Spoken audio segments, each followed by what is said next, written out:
The Bliss Business Podcast, the show about empathy, connection, and consciousness in business. Today's episode is brought to you by Zero Company, your paid search, social media, and programmatic ad experts.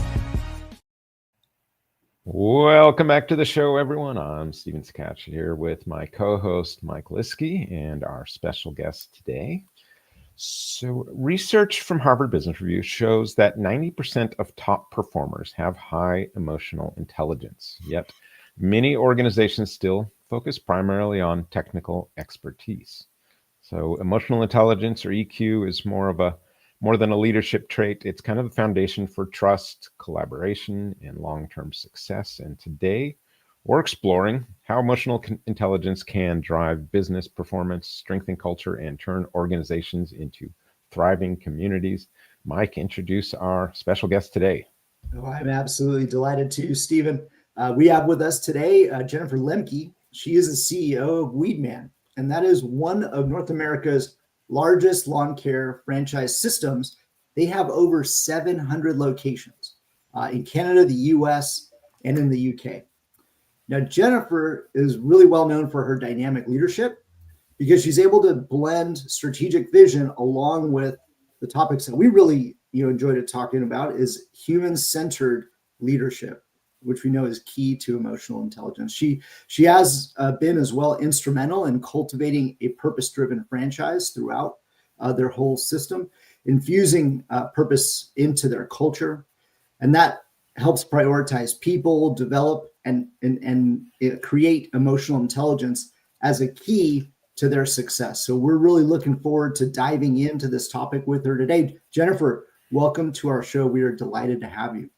Thanks for having me. I'm just really thrilled to be able to talk about business and people for the next hour. So super excited.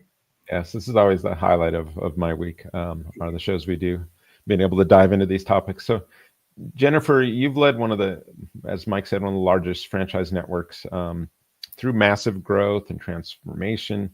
From your experience, what role has emotional intelligence played in that success?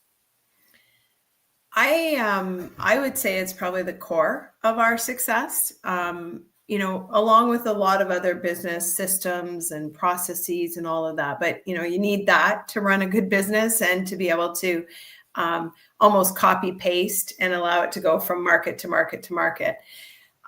What the other part of it is the part you really have to be intentional about. Like you can build a system, you can use a system, but to be really people focused, you have to be intentional. And how do you weave that through?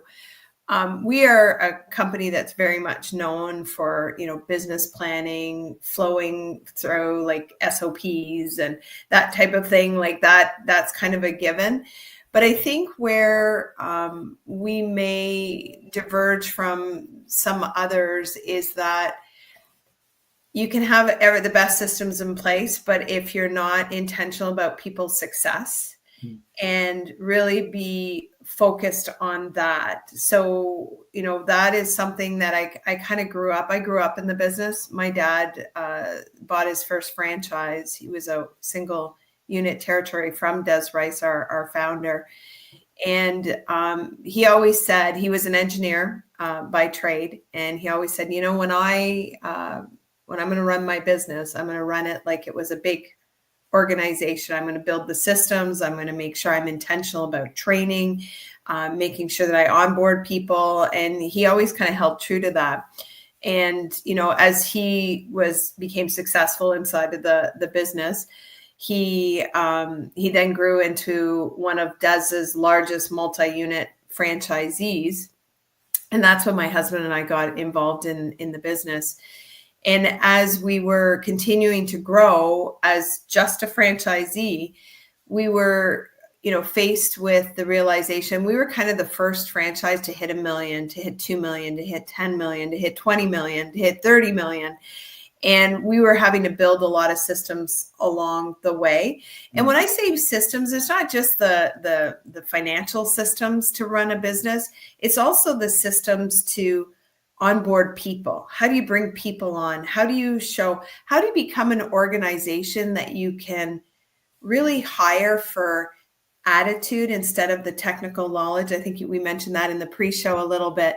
Mm-hmm. So, I always come back to, I remember as we were growing in ops, before we started franchising, we dissected the book, The E-Myth. Have you heard of The E-Myth Revisited by Michael Gerber? Mm-hmm. So that for us was a pivot change. Build the system so then you can hire anybody you want, anybody with a great attitude, because the system's there. You can teach them the technical skills, but you can't teach them the people skills. So go out and hire the right people. The right people are going to fit with your culture, the right fit for you that's going to bring you to that next level. So, if I go back to the story of my dad, that's when we approached Des and we bought the master rights to the U.S. And the reason I'm getting into a little bit of my story is just so that you can kind of understand the scope of where we came from. So as we bought the master rights to the U.S. to expand Weedman from Des, we partnered with Des, and things were just really great. We were growing, and I was kind of moved out of operations and really led the franchising side. My husband stayed in the ops for a few years, then joined me on the franchising side. Des unfortunately passed away, I'd say about 15 years ago. His wife was, Brenda, was very still involved in the business, but she approached us about 6 years ago to say, hey, would you consider buying out the master rights? So that's kind of where we transitioned from being a franchisee to a master franchisor to now owning the worldwide rights to the franchise. So, as I look back, even the best systems, it's all about the people, the franchisees that we brought on board, the employees that I have. And, it's been just an absolute incredible ride to our growth. Yeah. That point about intentionality. How old were you when your dad first got 16. 16. Okay, so I've grown up in the business. I did and never aspired when he got involved, never aspired. I never thought when we left Toronto and moved to Ottawa, and he said, I'm going to open up a lawn care franchise. And I was like, what? Wait a minute, I'm 16 years old. All my friends are here. I don't want to move to a new city. And so it was, he told me there was a family meeting. I just think he didn't invite me to the family meeting when we discussed it. So, I have the opportunity to work with my dad. He's my mentor. I work with my husband. That we could have a whole other podcast on that. But we understand our lanes and are very focused on our lanes. My daughter works with us now in the business. And I have a daughter who's my oldest, and I have two sons. The two boys kind of came in and out of the business a little bit, but they've kind of landed somewhere else for now. You never know. They may circle back. So I have three kids. I know you guys were talking about the kids. They probably gave me, raising those three kids was the best possible training and management that I could ever ask for. And, we could probably joke a lot about some of the language that we're using and being cool and all of that. So now I'm a grandmother. I have three grandchildren. Wow. Congratulations. Yeah. And that is truly, if you can get through all the attitudes of high school and university and you're on the other side, grandkids is the gift. Gift for being a parent. Right. I'm looking forward to that. Yeah, I've got a 20-year-old and an 18-year-old. So it's a little bit of time still. A little bit of time, yeah. Yeah, I love it when guests also give us book recommendations too, because I know our audience loves to continue to feed on good guidance. So I think that the great point about the intentionality there, in people's success. I was hoping maybe we could dive in a little bit more, Jennifer, on leadership and relationships. Because it has been, commented on that leadership is really about relationships, not necessarily rank or title. And so I'm curious, and maybe your experience, or if you have examples, like how does an emotionally intelligent leader actually build trust, create connection, across a system as large as yours? Yeah. So, it's a great question, and there's different ways you can go with that. And, I think when I first started in business, it's tough being the daughter of the CEO, right? And you're kind of trying to figure out your way. And one of the things that I always knew that I was willing to outwork anyone. That was something. So I think that was probably the core of who I am. I'm not the smartest person in the room, but I will outwork you. I will work day and night. And then you take that and you put in a position and you keep that kind of as your base. And now you just work hard and harder and harder for other people. And they see that. Your employees see that. It's kind of like talk the talk, walk the walk. I always knew I wanted to be that kind of a leader. I didn't want to be a leader that just dictated and said, this is what you need to do. I wanted to roll up my sleeves and be there, be in the trenches with my people, being my employees, but go beyond that, be with my franchisees. So I traveled a lot when we started franchising in the US, sitting at tables, building business plans with franchisees and their kids running around, and now seeing those kids getting involved in the business. Right. There was just no greater joy. So the hard work and being very committed to people's success and doing whatever it took, you create a bond, you create a trust with people. I would guarantee you could call any one of the franchisees or any one of my employees. They would know that I'm there. They pick up the phone. Doesn't matter what time of day or night. And that takes a big commitment at the leadership level to do that. But I wouldn't change it. It's who I am. And there are times you think, well, maybe I've given too much of myself, because you kind of lose. And, a lot of people talk about balance and these things. And I just came to a realization throughout my career and coaching other women. We're a predominantly male industry. So I get to talk to a lot of women, and a lot of people are constantly looking for this balance, and it doesn't really exist, this balance.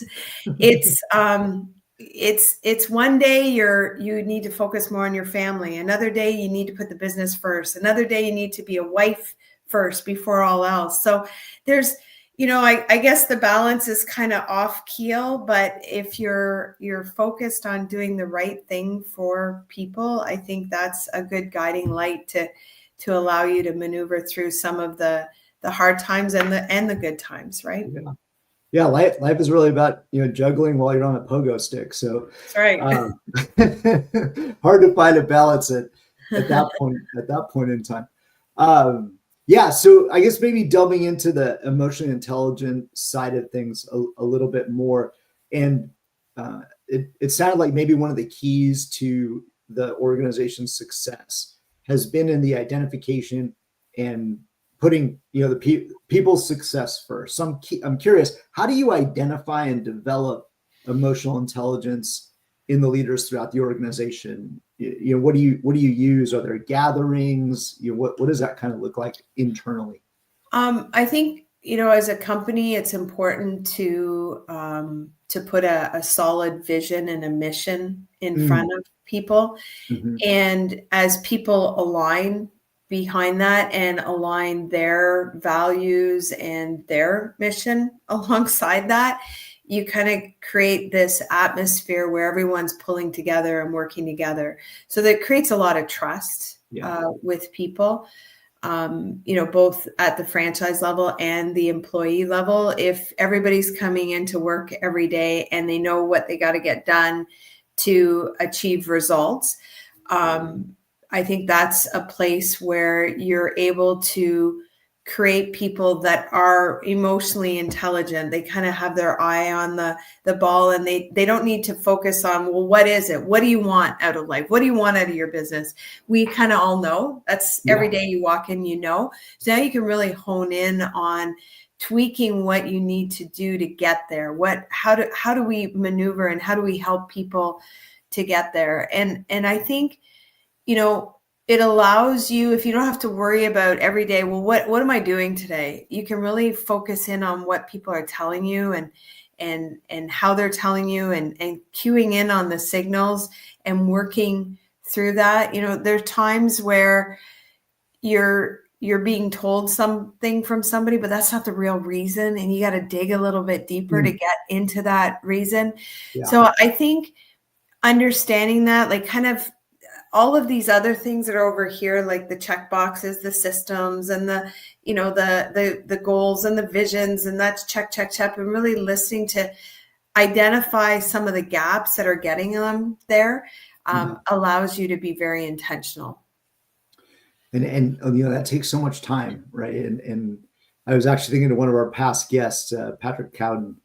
He would always say that slow is smooth and smooth is fast. And with the pace of life today, we want to be in such a hurry. But like what you said, to really be able to stop and listen and dig takes time, and it takes care for sure. So, yeah.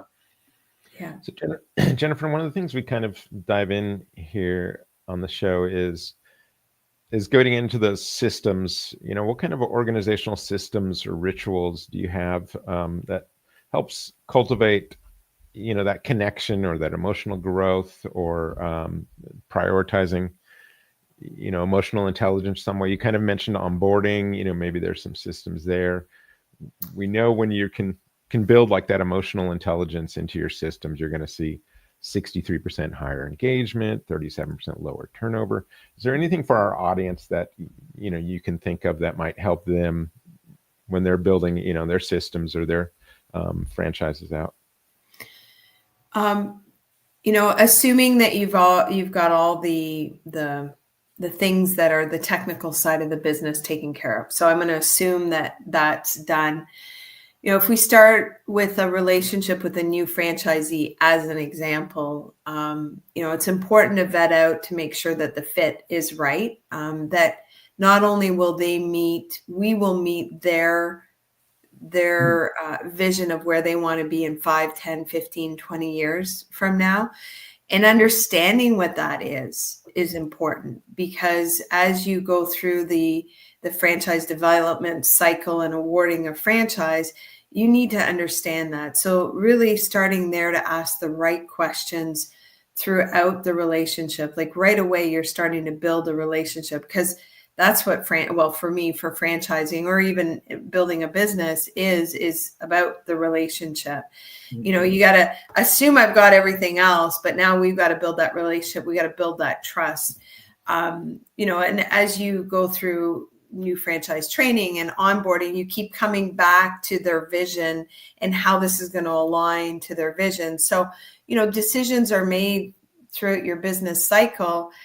And if you don't have that kind of relationship and the way to say, hey, remember you said this was important to you? Well, if you make this decision right now, this is going to take you off track of achieving that.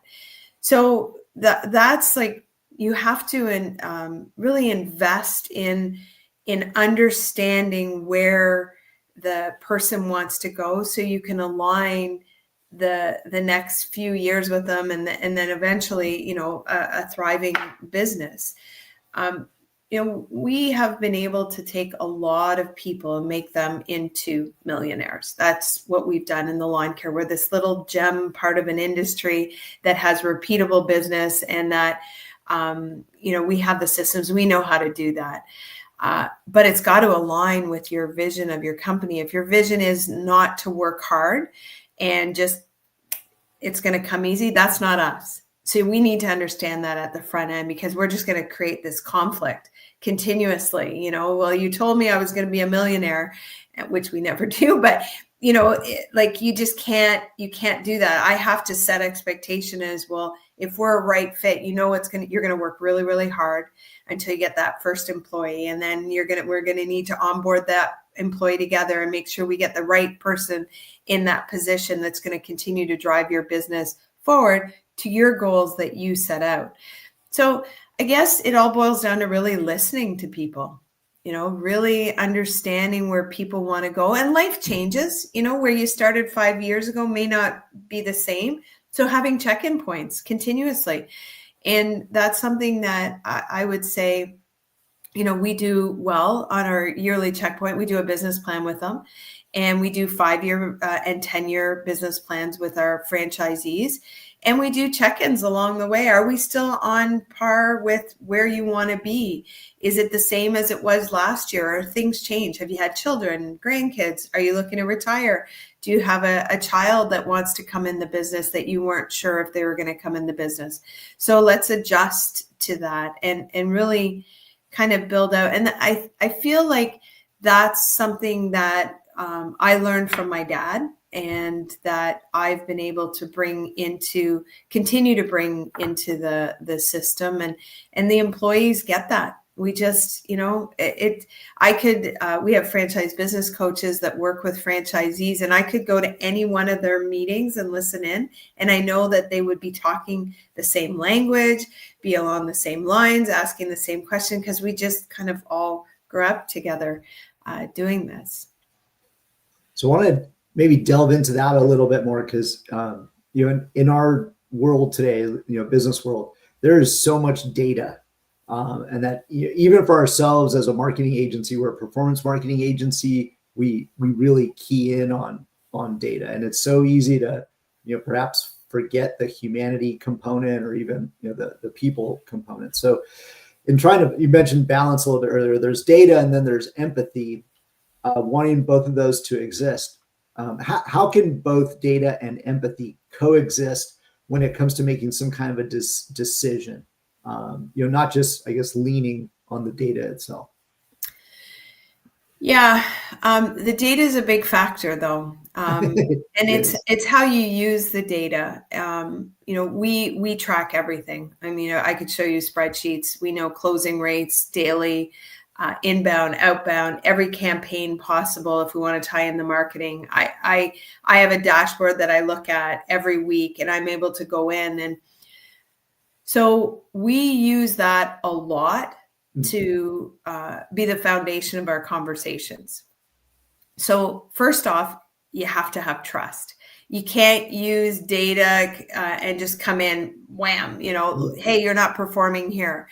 There's got to be trust that they know that I'm looking at the data in a lens to make them better. And that's so important that you establish that with the franchisee. So by building out the business plan on a yearly basis, it's not me putting out their goals, it's them. They're working with their team. We're doing reviews of their business plan. They're putting their goals up there. And what we do is we help to hold them accountable in a very compassionate, empathetic way. But you got to remind them, this is your goal. Right. So, empathy is the core, but you got to be results driven. Otherwise, you're not going to grow the company and create opportunities for people around you. I always say a company that's not growing is not creating opportunities. If you're not going forward, you're going backwards. Yeah. There's status quo is not. And if you have A players on your team, you got to be growing. So there's empathy rolled into that, but there's got to be a scoreboard, and there's got to be measurements, and there's got to be a goalpost, right? Yeah. You win or lose. And we do that very, very well, all while throwing empathy into those conversations. So I would say, for us, we use numbers a lot. And we use it sometimes to stir the pot to create, competition between people. But we do it in a very, very subtle, very loving way. It's just all in the goal to be better. Right. Yeah. And I think that's the key, right? That both need to be ingredients. It can't just be the data alone. I love your point too about goalposts. I often joke around like what soccer would look like if there weren't, goals at the end, right? People would probably be kicking the ball, and it would be sort of like keep away. But at a certain point, you just get tired out, right? We got to be moving towards, like you said, that shared vision and those goals. we've got an audience question here. Let's go ahead and take that. How do you help new or young employees feel confident and supported? Yeah, that's a good question. We're in a hybrid world, and I do have some remote people, so it is more difficult with this whole remote work. Yeah. And we're not perfect at it, definitely not perfect, but we're trying to be intentional on getting better. Just creating an opportunity to have those, weekly check-ins with their direct reports, making sure that they're heard, asking them in meetings to give input, helping guide them, correction. The best coaches out there are coaching during practices, not in the flow of the game. Like they're coaching, but they're not correcting quite yet. You do that during practice time. So, we've got a meeting. I got a meeting right after this, and we're doing our practice sessions for conference. We have our big conference coming up, and it's our big event. It's our big event of the year. And, we have usually about 600 people that attend the conference. So we're going to be practicing and practicing and practicing up until the time that we hit the show goes live. And I think that is a way to help people understand this is coaching moments. These are how we do this. This is how we prepare for game time. And this is where we need to get all the questions out, all the insecurities, unsureties, and get them out now. So that's, I don't know if I answered the question. We're not perfect at it, but we try really hard. Yeah. Coaching is key. And like you said, praise, or maybe you didn't say this, but I would say, praise in public, and then, kind of, critique in private. So that's really where the growth happens. Right. Then you can kind of get another chance to see it. So as one other topic, Jennifer, that we love to talk about, and even as an agency, we think it's so critical, and that's the topic of purpose. There was a study that was done not too long ago by Gallup about organizations that are purpose driven, and just sort of the study found that they do outperform the competition remarkably by over 42%, and as well it aids in their profitability and then retention of employees. I think as you were talking earlier about vision, it gets purpose has that capability of getting everyone sort of rowing in the same direction. So when it comes to purpose at Weedman, for example, how has that shaped the organization? Do you have a stated purpose? Like, how has it maybe aided you in your growth? Yeah. So, it's definitely, I shouldn't say evolve, but it has evolved just because of the needs of the company as you grow. So our vision is to be $1 billion company. We're almost halfway there. Next year we'll be halfway there. Wow. To be $1 billion company, that you have to have full alignment. So I came out a few years ago and created this vision. And one of the things you got to be careful, I can create this vision. Well, the vision is my vision. Right, it's not everybody else's vision.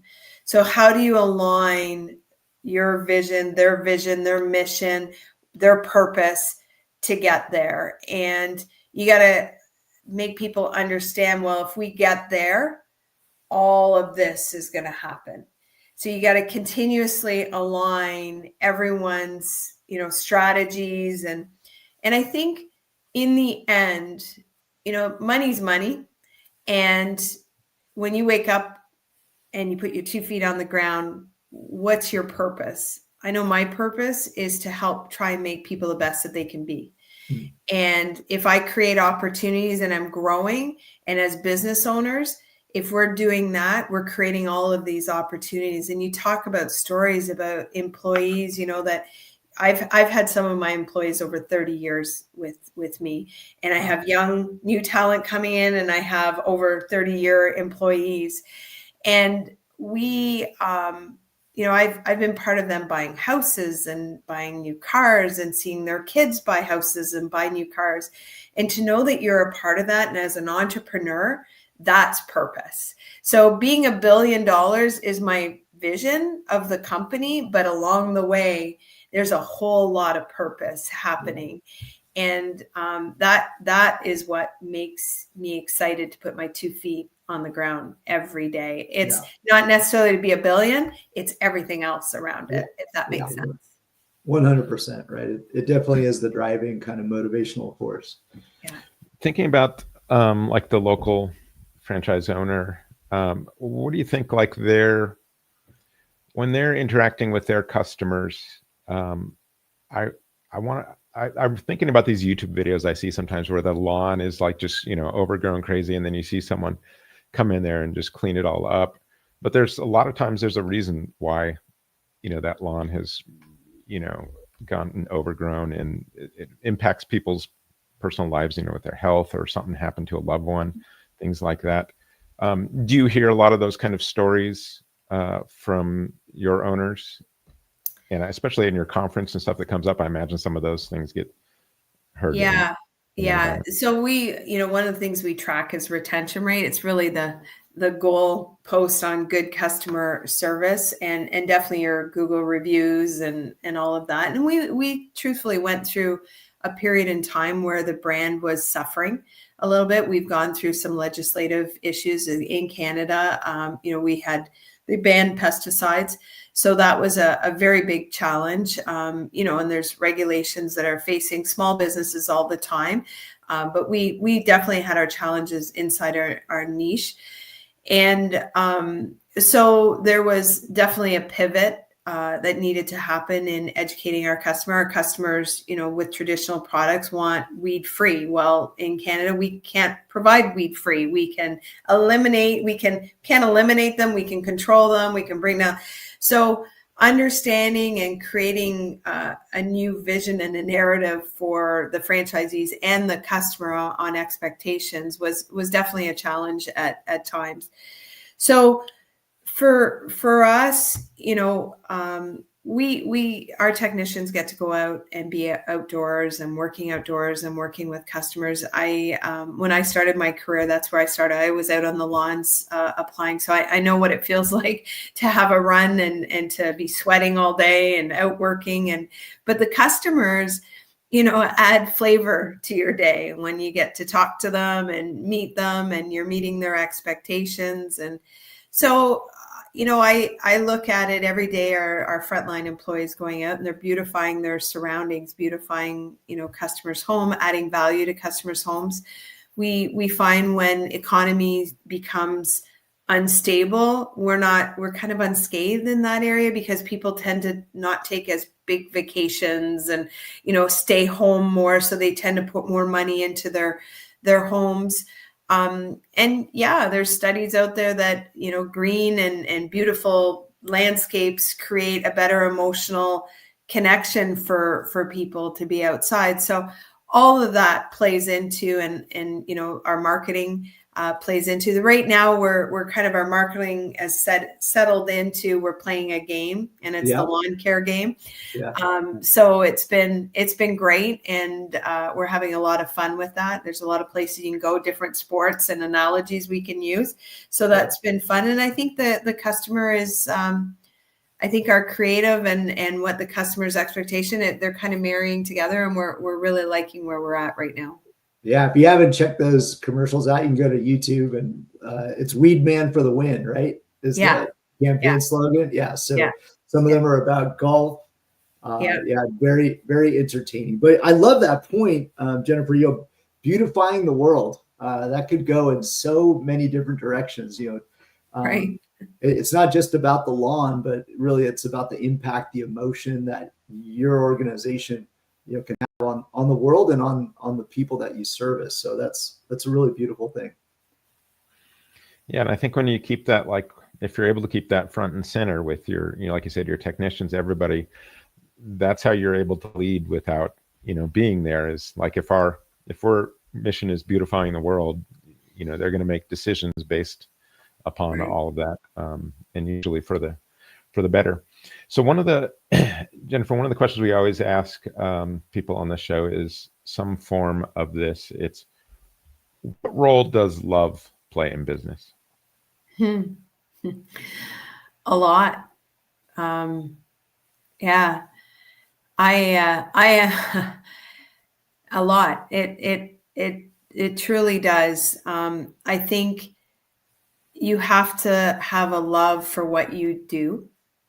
You have to have a love for the people that are around you, that you go to work every day. We spend more time at work with the people that we work with. So there has to be love and trust and grace extended to the people around us.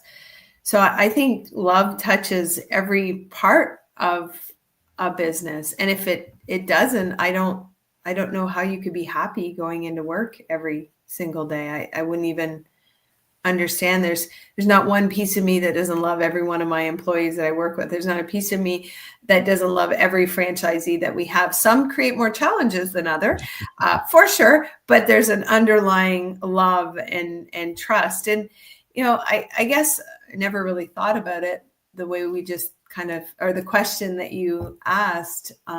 It should be all over the place, because I think if you don't have love, then you can't be enjoying what you're doing. Yeah. And even just trying to weave it into your next conference. Well, and you mentioned some of those employees make it more challenging than the others, but you also mentioned the grace, and that's like this part of love too, is to be able to deal with that with grace. And that, may challenge you, it may challenge your employees. But, if you've got that connection as a goal, or, you're going to have more grace in those scenarios. Definitely. Right. Yeah. I love asking that question because, people don't quite really think about it until it's just right there. And we get all kinds of great creative answers on that. For sure. Yeah. A lot of varied answers. Yeah. And honestly, we feel it's probably a topic that doesn't get discussed enough, within organizations, maybe. Some tend to maybe shy away from it. So, Jennifer, really, we want to thank you so much. That was amazing. For those that want to learn a little bit more about Weedman, or even learn a little bit more about your leadership approach and connect with you, where would you like them to go? Well, if they have questions directly, they can email me at jennifer.lemcke at weedman.com, and I would entertain any questions. And obviously at Weedman, you can reach my team or any of our franchisees if you're looking for service. And if you're looking for a franchise, definitely email me directly. I'll get you to the right person. It's a great organization, right? You'd be heading in a good direction. Yeah, no, we have great franchisees. It's funny, back to your question on love, and I know we got to wrap up, but every year we've got a couple minutes. Okay, our conference is coming up, and I give away some of the awards, and it's known now. They always put a box of Kleenex up on the podium for me because I'm crying. I'm so happy to be giving these awards away, and I know that the nominees, some of them that aren't getting, I'm feeling so bad that they're not getting this award, and I keep telling you, it's just an honor to be nominated, and the winner, just being so happy for people that are succeeding, and it's so nice to see, standing ovations and the peers really happy for people that are succeeding. So it's great. I love that you've got the box of Kleenex there, because they know, I mean, that's love, it's going to come out your, when you're sitting up there and in front of, I don't know how many hundreds of people, but yeah. Jennifer, thank you for being on the show today and the conversation. Thanks to our audience for tuning in. If this inspired you to lead with empathy or authenticity, share it with a friend or colleague who believes in building people and profits. We'll see you next time on the Bliss Business Podcast. Thank you so much to you both. Yeah.